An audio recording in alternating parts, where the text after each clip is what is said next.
ሰላም እንዴት ናችሁ? ውድ የተከበራችሁ ተመልካቾቼ ይህን ቪዲዮ ዛሬ የሰራሁላችሁ በጣም የከተማ ልጆች ቀበጦች ነን ብላችሁ ለምታስቡ ልጆች ሳሰሩ አትብሉ ብላችሁ እና ቢያንስ እስኪ ወፍጮ ቤት እንኳን እንዴ በማስፈጨት ቤተሰቦቻችሁን አትብሉ ብላችኋለሁ።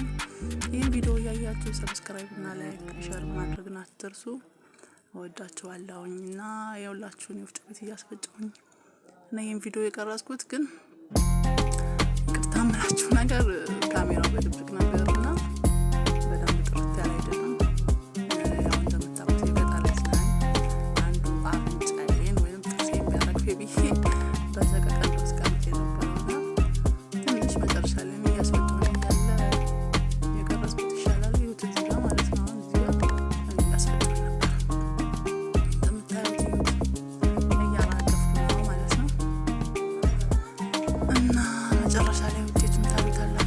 ቤተሰቦቻችሁን አግዟን ስፖርታ ላይ ማለት ነው። ምናምን ሶሻል ሚዲያ ላይ ሀብታም ልጅ ነን ብላችሁ የምታስቡ ጭራሽ እንደውም ቪዲዮ ሰራላችኋል። ወፍጮ ቤት ነን ወፍጮ ቤት የምትላችሁ እናንተ ሳሰሩ አትብሉ።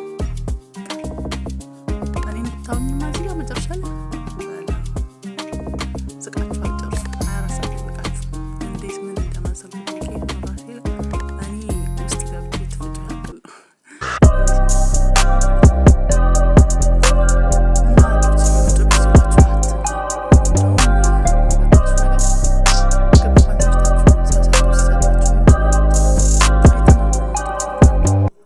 ያን